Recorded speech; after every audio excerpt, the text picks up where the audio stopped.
قرآن پاک میں اللہ تعالیٰ نے فرمایا ہے سبحان الذی اسری بعبدہ لیلا من المسجد الحرام الى المسجد الاقصى الذی بارکنا حولہ لنریہ من آیاتنا انہ هو السمیع البصیر. سورۃ بنی اسرائیل آیت نمبر 1. پاک ہے وہ ذات جو اپنے بندے کو ایک رات میں مسجد الحرام سے مسجد اقصی تک لے گیا جس کے آس پاس ہم نے برکت رکھی ہے، یعنی اس علاقے میں اللہ نے برکتیں نازل کی ہیں تاکہ ہم اسے اپنی بعض نشانیاں دکھائیں. یقیناً وہ خوب سننے والا اور خوب دیکھنے والا ہے. اس آیت میں جس واقعے کی طرف اشارہ ہے وہ اسراء کے نام سے مشہور ہے. اسراء کے لفظی معنی ہے رات کو سفر کرنا، رات کو چلنا. یہ وہی سفر ہے جس میں نبی کریم صلی اللہ علیہ وسلم کو جسم اور روح سمیت مسجد الحرام یعنی مکہ سے مسجد اقصی فلسطین تک معجزاتی طور پر لے جایا گیا، یعنی براق پر. فرشتوں کی ہمنشینی کا یہ سفر اس زمانے کے حالات، اسباب سفر اور فاصلے کی طوالت کی وجہ سے انسانی عقل اور سمجھ سے بالاتر ہے. یعنی انسان نہیں سمجھ سکتا کہ ایک رات میں آپ اتنی تیزی سے وہ سفر کیسے کیے اور کس طرح آپ واپس بھی آ گئے. لیکن جیسا کہ اس آیت میں واضح کیا گیا ہے کہ پاک ہے وہ ذات یعنی اللہ جو اپنے بندے کو لے گیا. یعنی اللہ تعالیٰ کے لیے کچھ بھی مشکل نہیں. جن چیزوں کو ہم ناممکن سمجھتے ہیں وہ اللہ کے ہاں ناممکن نہیں. تو جس ذات میں کمال قدرت ہو وہ سب کچھ کر سکتا ہے. اس حیرت انگیز اور ایمان افروز سفر کی تفاصیل بخاری اور مسلم سمیت احادیث کی دیگر کتب میں موجود ہیں. تو آئیے تھوڑا سا اس بارے میں دیکھ لیتے ہیں کہ آپ نے اللہ سبحانہ و تعالیٰ کی کون کون سی نشانیاں دیکھی، کیا کیا چیزیں مشاہدہ فرمائیں اور ان میں ہمارے لیے کیا سبق ہے. آغاز سفر اور شق صدر. شق کہتے ہیں پھاڑنے کو اور صدر کہتے ہیں سینے کو، اور شق صدر کا معنی ہے سینے کو کھولنا. اس کی تفصیل آگے ملے گی، ابھی اتنا ہی کافی. انس بن مالک رضی اللہ عنہ سے مروی ہے کہ معراج کی رات جب بیت اللہ سے نبی کریم صلی اللہ علیہ وسلم کو لے جایا گیا تو وحی آنے سے قبل آپ کے پاس 3 فرشتے آئے. اس وقت آپ مسجد الحرام میں سو رہے تھے. ان میں سے ایک نے پوچھا وہ کون ہے، یعنی آپ کی طرف اشارہ کر کے. دوسرے نے جواب دیا وہ ان میں سب سے بہتر ہیں. تیسرے نے کہا ان میں جو سب سے بہتر ہے انہیں لے لو. اس رات اتنا ہی واقعہ پیش آیا اور نبی صلی اللہ علیہ وسلم نے اس کے بعد انہیں نہیں دیکھا یہاں تک کہ وہ دوسری رات آئے جبکہ آپ کا دل دیکھ رہا تھا اور آپ کی آنکھیں سو رہی تھیں لیکن دل نہیں سو رہا تھا. تمام انبیاء کی نیند ایسی ہی ہوتی ہے. انہوں نے آپ سے کوئی بات نہ کی یہاں تک کہ آپ کو اٹھا کر چاہے زمزم کے پاس لٹایا. چاہ کہتے ہیں کنویں کو، یعنی زمزم کے کنویں کے پاس.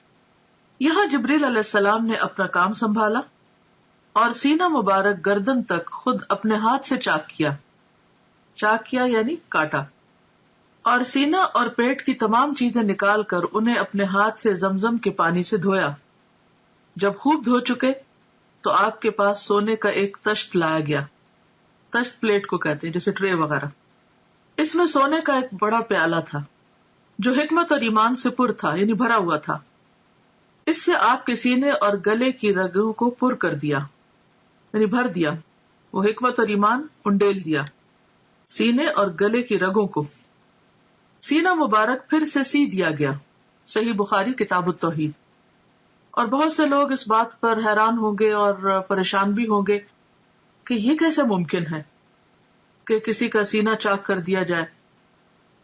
تو بات یہ ہے کہ اگر آج اللہ تعالیٰ نے انسان کو یہ عقل دی ہے اور انسان سرجری کے ذریعے سینہ کھول کے پھر اسے بند کرنے کے قابل ہو گیا ہے، اور یہاں تک کہ بعض لوگوں کا ہارٹ ٹرانسپلانٹ کیا بھی گیا ہے اور کافی حد تک اس میں کامیابی بھی ہوئی ہے، تو کیا اللہ کے بھیجے ہوئے فرشتوں اور خاص طور پر جبریل علیہ السلام جو القوی الامین ہے، اللہ تعالیٰ ان کو یہ ٹیکنیک نہیں سکھا سکتا، ان کو یہ طریقہ نہیں بتا سکتا کہ سینہ کھولا کیسے جائے اور سینہ بند کیسے کیا جائے؟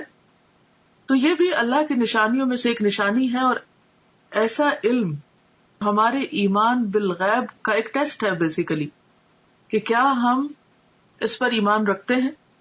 بعض اوقات قرآن مجید میں ایسی کوئی بات آتی ہے جیسے موسیٰ علیہ السلام کے معجزات کا ذکر ہے یا دیگر انبیاء کے، تو ہم یہ سوچ کر اس کو مان لیتے ہیں کہ یہ اللہ کا کلام ہے اور قرآن مجید میں کوئی شک نہیں اور یہ درست ہوگا.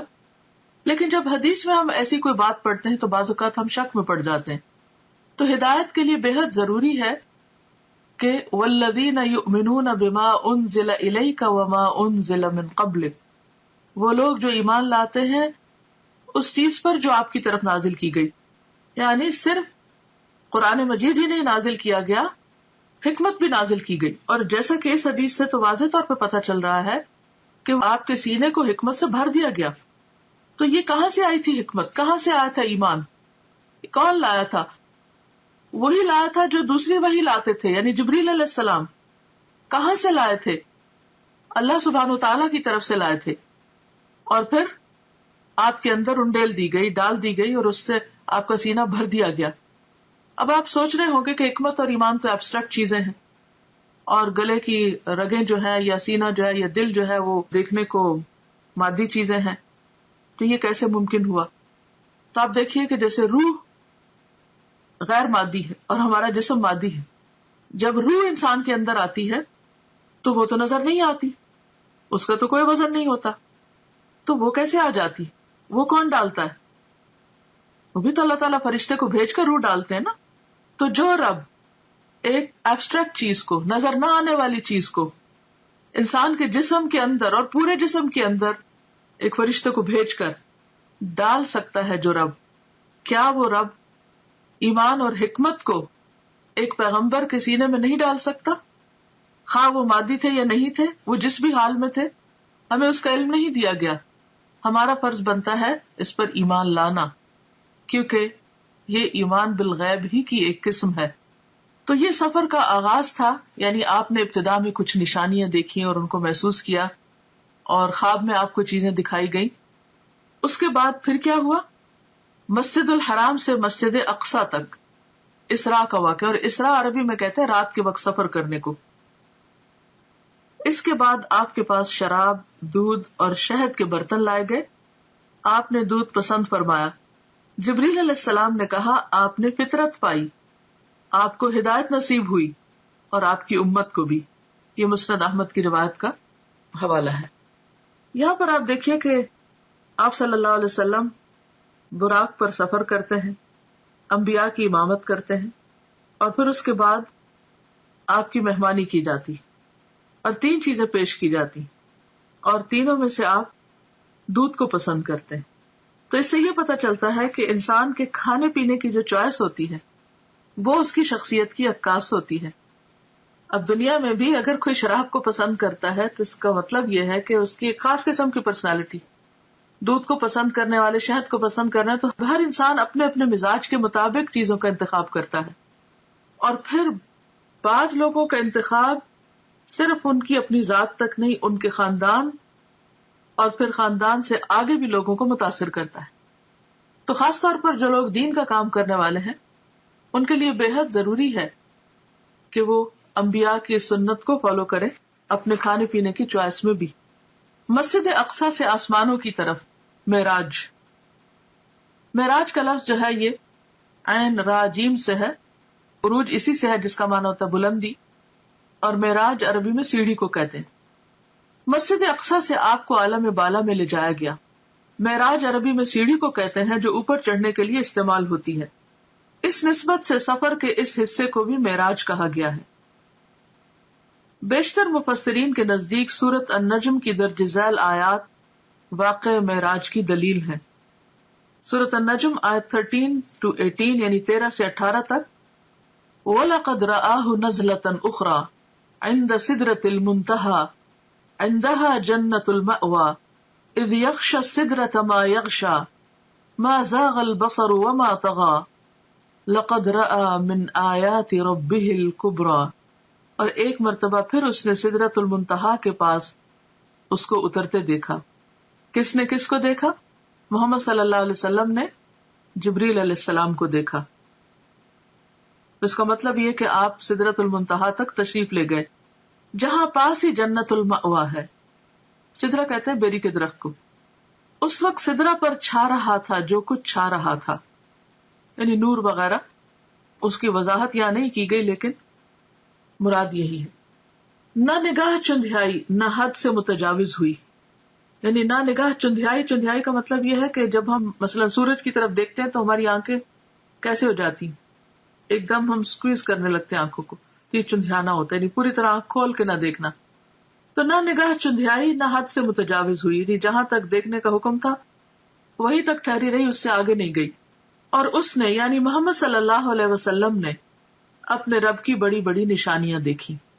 تو یہ آیات اس بات پر دلیل ہے کہ آپ صلی اللہ علیہ وسلم اس رات صرف مسجد اقصی تک نہیں بلکہ آسمانوں پر تشریف لے گئے، اور صرف آسمانوں تک نہیں سدرۃ المنتہا تک گئے، اور وہاں تک تشریف لے گئے جہاں نہ کوئی انسان گیا، نہ کوئی جن اور نہ کوئی فرشتہ۔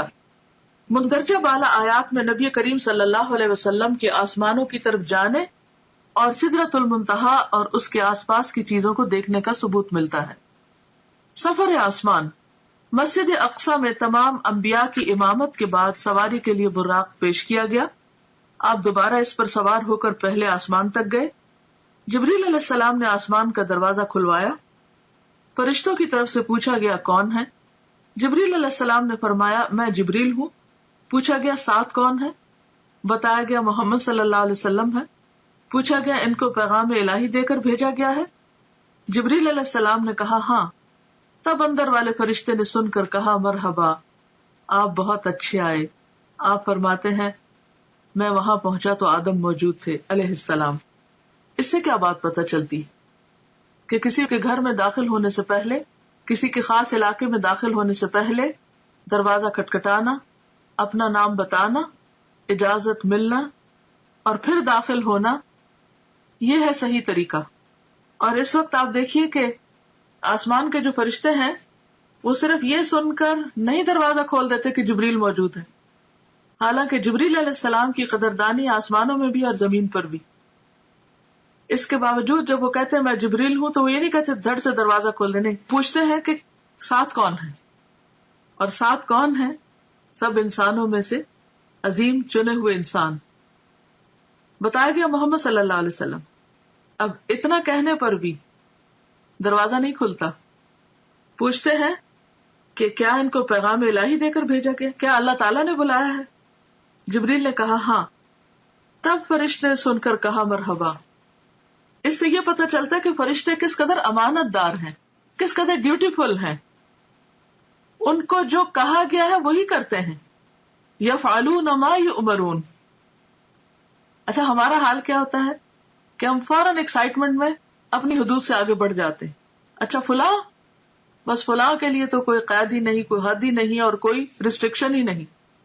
دنیا میں آپ دیکھیے کہ جو VIPs عام طور پر ہوتے ہیں یا مخصوص قسم کے لوگ ہوتے ہیں، بعض اوقات ان کے لیے کوئی قانون نہیں ہوتا اور سمجھتے کہ وہ ہر قانون سے بالا ہے، اور وہ جہاں سے چاہے داخل ہو جائے اور جو چاہے کرے، اور اگر کسی کو روکا جائے تو وہ اس کو انا کا مسئلہ بھی بنا لیتا ہے کہ میری بے عزتی کی گئی ہے۔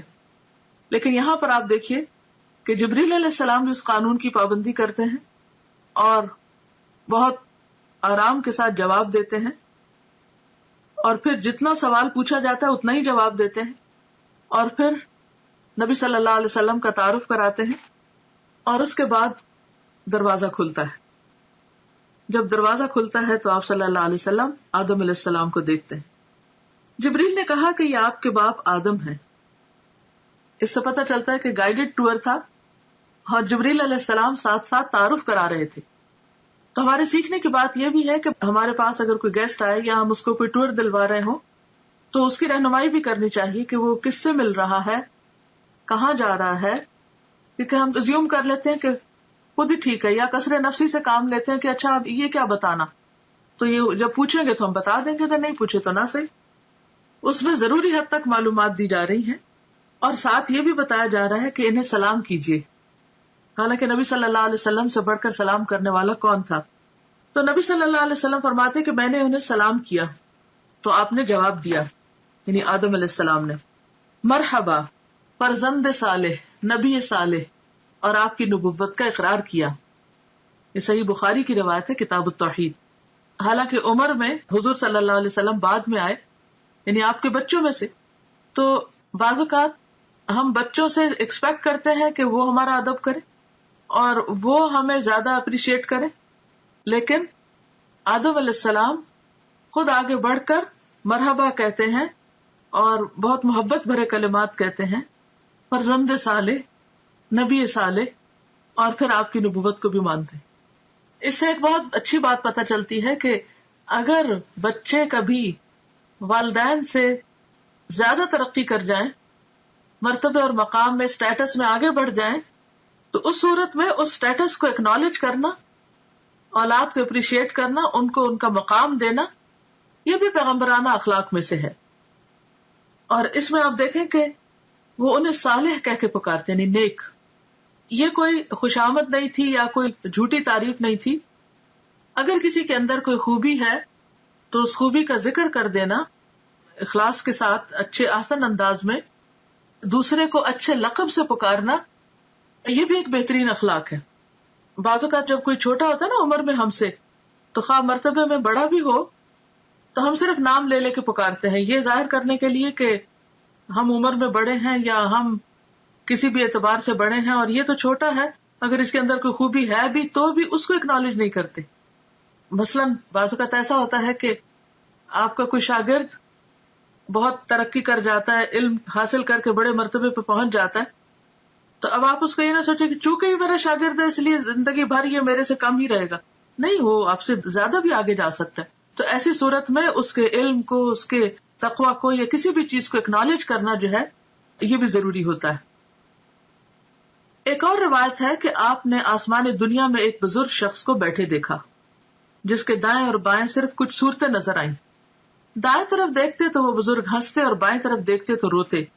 میں نے جبریل سے پوچھا یہ کون ہے؟ تو جواب دیا گیا آدم ہے۔ یہ دوسری روایت میں آتا ہے یہ دائیں جانب والی اور بائیں جانب والی صورتیں ان کی اولاد ہیں۔ دائیں طرف رائٹ ہینڈ والے جنتی ہیں اور بائیں طرف والے دوزخی ہیں، اس لیے ایک طرف دیکھ کر ہنستے ہیں اور دوسری طرف دیکھ کر روتے ہیں۔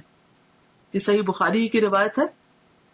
نبی کریم صلی اللہ علیہ وسلم فرماتے ہیں جبریل مجھے لے کر آگے بڑھے اور دوسرے آسمان تک پہنچے، پھر اسی طرح سوال و جواب ہوئے۔